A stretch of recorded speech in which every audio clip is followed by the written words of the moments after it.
Gervonta "Tank" Davis has allegedly suffered an arm injury during training camp for his much-anticipated fight against Roach, set for March 1st. This unexpected news follows Tank's announcement last year that the fight had been called off, leaving fans questioning the true circumstances surrounding it.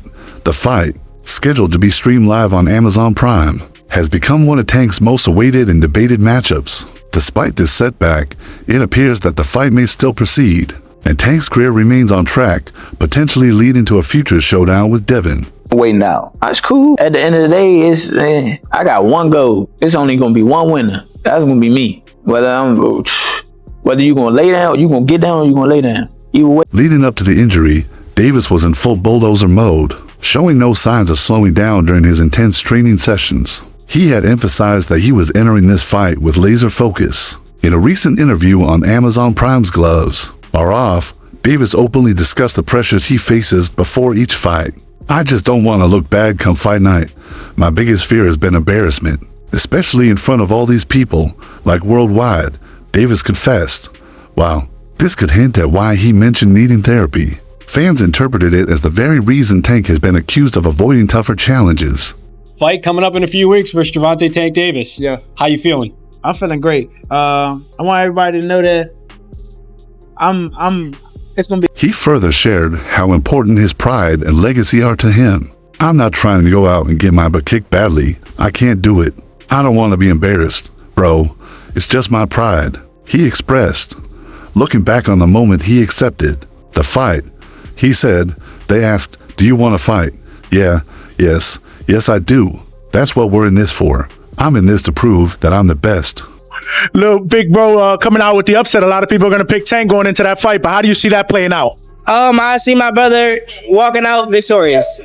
No, there's no doubt. Not because that's my brother, but because I seen. Davis, renowned for his mental warfare as much as his physical abilities, didn't hold back when discussing Roach, while acknowledging that Roach is a solid fighter. He also issued a strong warning. "It's going to be great. Come watch the fight. All that, and I see what you said. Talking about if you knock me out, you're going to do this. All right. Now I saw it.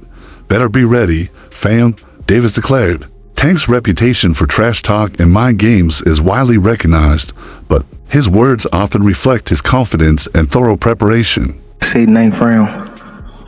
What? I say 9th round. You said 9? Yeah. What's your response to that, Lamont? Look, he got scared. Look. He looked at night. I'm telling him, you saying you going down in a night? Despite the broken arm, Tank's camp has remained tight-lipped about whether the injury is severe enough to delay the fight.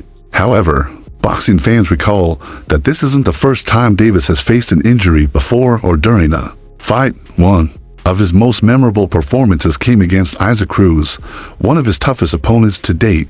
During that fight, Davis injured his left hand midway through, forcing him to rely solely on his right hand for the rest of the bout.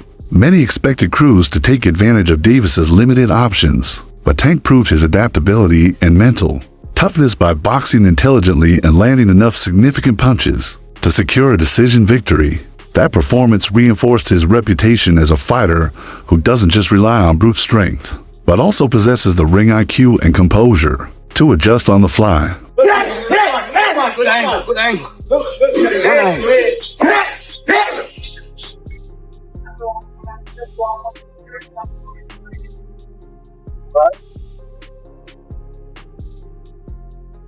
Davis's resilience against Cruz is why many believe that even with a broken arm, he might still step into the ring against Roach. His ability to power through adversity has been a defining trait of his career. However, Roach is no Isaac Cruz, and he's likely to enter the fight with a strategy to exploit any potential weaknesses. Roach is known for his relentless pressure, and if Davis's injury affects his punching power or mobility, Roach could have the perfect opportunity to capitalize on it. Lomachenko was in negotiations. That shit was worldwide. It was public. When Lomachenko said no, they publicly said, "Yo, Lomachenko turned down the fight. He's a duck. He's this, that, and the third." Why that didn't happen with me if that happened? Speaking of Shocker Stevenson, the rivalry between him and Davis continues to simmer.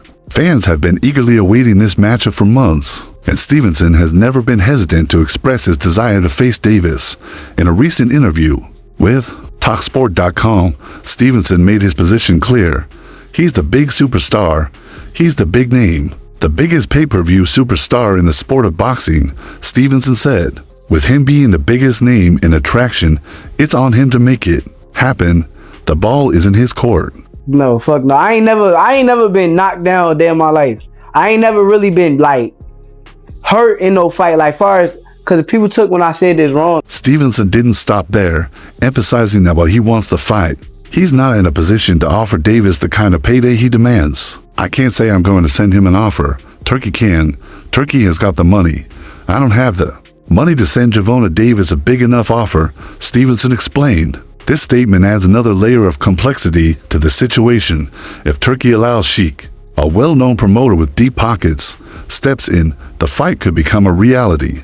But until that happens, Stevenson seems frustrated by Davis's lack of action. Thinking Lomachenko was in negotiations. That shit was worldwide. It was public. When Lomachenko said no, they publicly said, yo, Lomachenko turned down the fight. He's a duck. He's this and the third. Why that didn't happen with me? I don't know why it hasn't happened. He is a weird human being. I don't have much respect for him. To be honest, Stevenson added, this comment was like throwing gasoline on a fire. Stevenson's words are sure to escalate the tension between the two fighters and their camps. Davis, known for his fiery personality, won't take kindly to being called weird or disrespected in this way.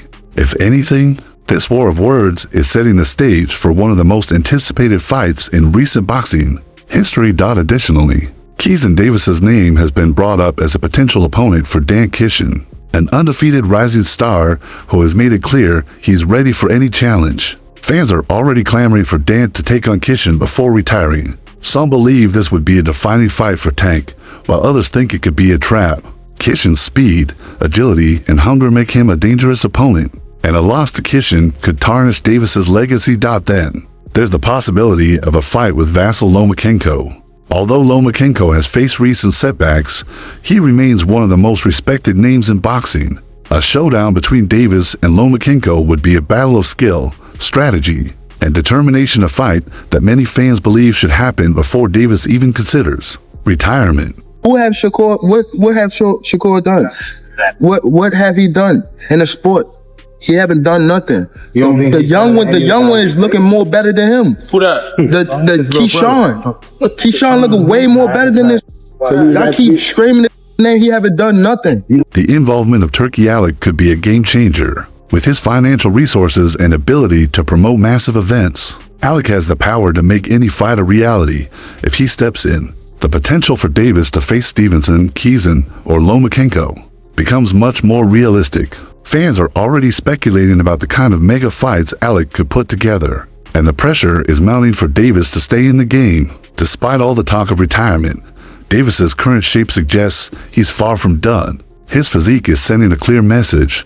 He's ready for war. Whether that war comes in the form of a fight against Roach, Stevenson, or someone else remains to be seen.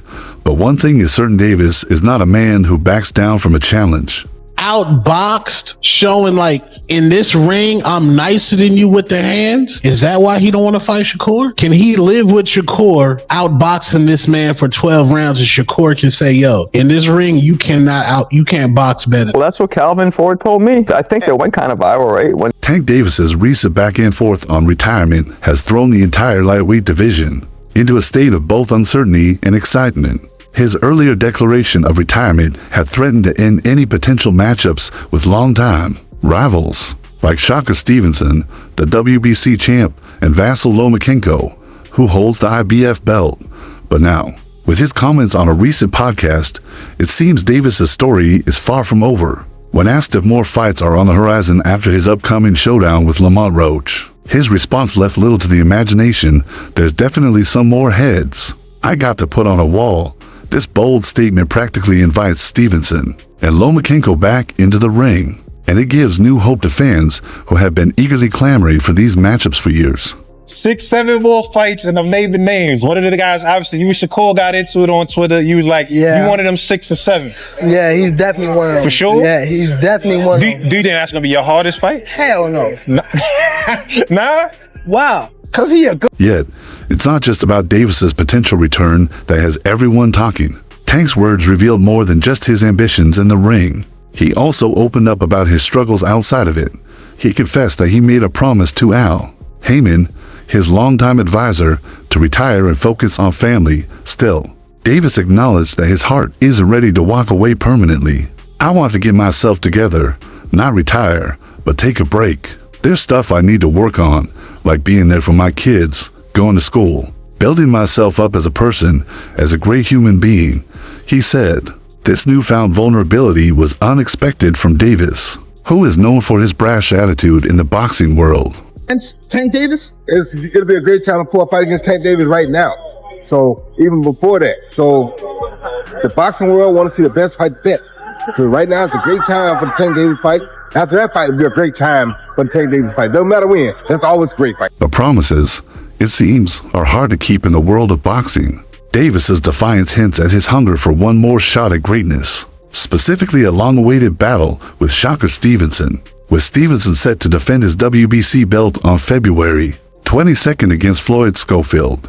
Many believe Davis is positioning himself to take on the winner. Davis also reflected on a fight that almost happened but didn't, the potential showdown with Vasyl Lomachenko. In the back of my mind, I was like, damn, he was a fighter that I was supposed to fight, or I was asked to fight. Davis admitted the two were on the brink of negotiations last year, before Lomachenko temporarily stepped away from the sport. Tank's tone wasn't one of anger, though.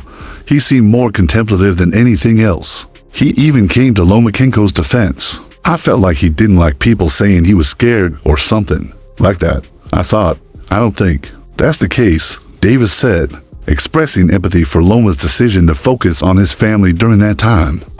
Steven Espinoza said Shakur turned down a one-fight deal to fight you because he wanted a multi-fight deal. What's your thoughts on that?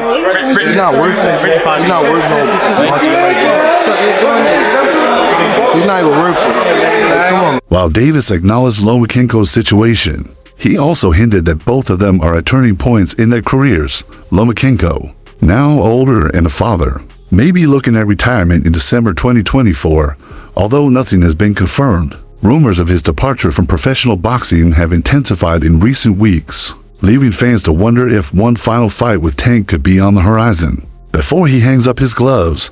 Meanwhile, Bob Arum, the legendary boxing promoter who has guided countless champions, has injected a new level of drama into the conversation. Never one to mince words, Arum recently expressed his confidence in lightweight contender Keeson Davis. I favor Keeson over anybody in the lightweight division right now, including Lomachenko.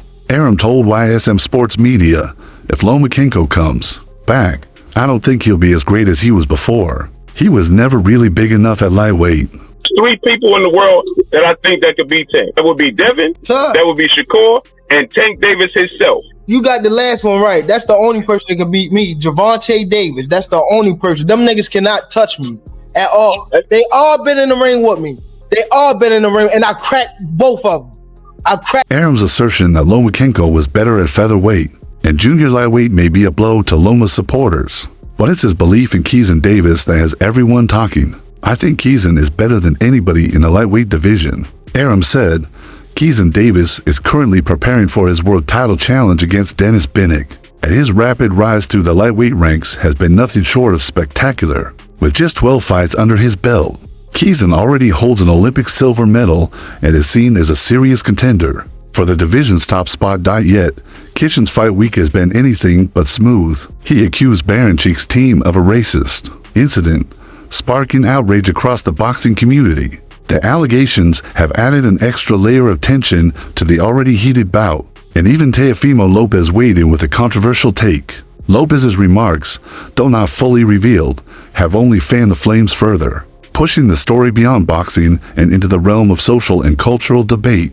With Javona Davis, Shocker Stevenson, Vasyl Lomachenko, and now Keeson Davis all circling the lightweight division, it's clear that the stakes have never been higher. Davis's decision to walk back his retirement plans could set off a chain reaction. That leads to some of the most exciting matchups in recent memory.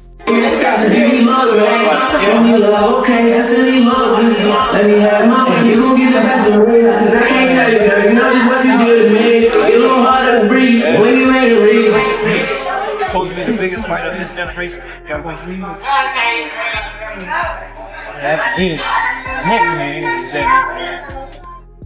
Mikey Garcia's take on Shocker Stevenson being a boring fighter isn't new, but it's heating up due to how vocal Stevenson has been about wanting Gervonta Davis. Let's be real, Stevenson's been talking about Tank more than his upcoming opponent, Floyd Schofield, and it's starting to look like desperation. Some might argue that it's just marketing, but others see it as Stevenson already eyeing a payday while glossing over his current challenge. This obsession with Davis doesn't sit well with Garcia, or many hardcore fight fans who want excitement, not just defensive dancing.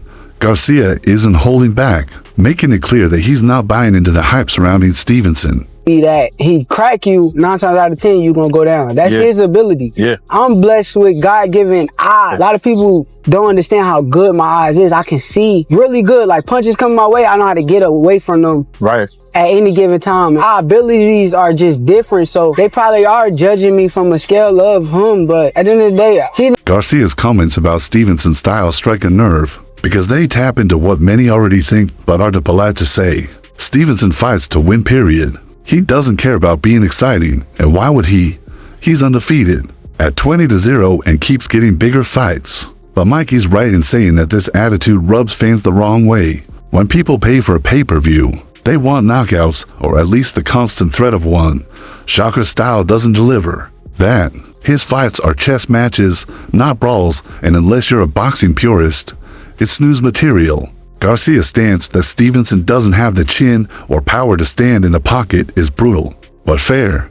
When Shocker does get hit, you can tell he doesn't like it. He's not the type to invite punishment. Tank, who loves to punish, would be chasing him all night. How can you, all that's just okay. How can you stop people that can actually hit? No matter all that boxing, you're going to get hit. It's not just about whether Stevenson has power or not. It's about how he approaches every fight. He's got elite speed, great footwork, and solid defense. But what he doesn't have is the killer instinct that makes for legendary fights. Fans don't want to see a fighter circling the ring for 12 rounds. Throw a jab here, and they're just a win on points. They want action, heat, and the possibility of a knockout at any moment. Stevenson doesn't offer that, and Garcia knows it. That's why he flat out said he's not a fan of the idea of Tank fighting Stevenson. For Garcia, it's not about whether Stevenson is good or not. He's acknowledged Shocker's skills. Repeatedly, it's about whether Stevenson's style is watchable, and for a lot of fans, it just isn't. Now, Mikey's preference for a Lomachenko fight over Stevenson is telling. Lomachenko may be past his prime, but he still has that fighting spirit, even though he moves and dances. Lomachenko steps into danger. He's not trying to survive 12 rounds without getting touched. He's trying to outclass and hurt his opponent. That's what fans pay to see. And if Turkey Al Sheikh, who has the money to make anything happen, wants to throw a bag at Loma, that fight could easily be set. Tank versus Lomachenko would be action-packed, even if it's just because Loma won't back down from a war. But Stevenson, he's going to fight his cautious, low-risk fight every time. And that's the last thing most fans want to see. The idea of money dictating fights is nothing new, but it's a sore point here. Shocker is banking on Al Sheikh's deep pockets to make Tank versus Stevenson happen. But even if the fight gets made, how many fans would actually be excited about it? Garcia is saying what people think but don't want to admit. Stevenson is a hard sell. Sure, he's got die-hard fans who will defend him to the death. Saying his technical brilliance is enough, but casual fans? They're turning the channel if it's another 12-round track meet. Stevenson's got to know this too, because the only names he's calling out are Tank and Loma, the only guys with enough star power to carry a boring fight on their backs. Yeah, man. I mean, it's going to go. Tank going to be losing the first 3 rounds. Then he's going to download the data. Then he going to knock this dude out in round 7 or 8. Then he going to do the backflip. Then Jim Gray's going to get in the ring, or Caleb Plant's wife, and say, who do you want next? And Tank's going to say, I want all those guys. And they're going to go to the press conference, and Elliott set back. Mikey's most controversial point is that Tank probably won't fight anyone who's a serious threat right now, and it's hard to argue with that. Garcia's framing it as a critique, but there's truth in it. Tank is in a position where he doesn't have to take on high-risk fights unless the money is astronomical, and let's face it, Tank's team isn't exactly lining up to take risks. If Stevenson doesn't change his style, he'll stay on the outside looking in, waiting for that one big payday, while Tank keeps knocking out lesser-known guys and cashing checks. It's not just about Stevenson's style, it's about what fans expect from a Tank fight. Gervonta has built his brand on highlight reel knockouts. Fans pay to see him obliterate people, not chase them around for 12 rounds. If Turkey Al Sheikh does throw a mountain of cash at this fight, it's only happening because Stevenson's been yelling Tank's name from the rooftops. That doesn't mean it'll be a fight fans love, though. Garcia's right of Tank versus Stevenson happens, fans will complain the entire time, and if it ends up being a slow, drawn-out chess match, the backlash will be huge. Shaka's style might get him wins, but it won't make him a star, and that's the real issue here. You can't even see who it is. Hey, come on, who is the dude? Who is the dude? And that right there is why Gervonta Davis fights don't. Garcia knows it, and so do a lot of fans. Stevenson can call out Tank all he wants, but if he doesn't change the way he fights, he's never going to be the side in any major matchup. Winning isn't enough in boxing, you have to win in a way that makes people want to watch. Stevenson's got the skills, but he's missing that crucial ingredient. Until he finds it, he'll be stuck chasing fights he can't get and wondering why the fans aren't behind him. Garcia's criticism isn't just about Stevenson as a fighter, it's about the state of boxing. Matchmaking today, fans are tired of waiting for the fights they want while getting stuck with ones they don't. Stevenson's style isn't going to make him a fan favorite anytime soon, but he doesn't care. He's going to keep doing what works for him. And maybe that's why Mikey's so frustrated. He sees the potential for great fights slipping through the cracks because Stevenson won't evolve. Unless Stevenson finds a way to excite fans, he'll stay in limbo, waiting for Tank or Loma to throw him a lifeline, and that's not a great place to be.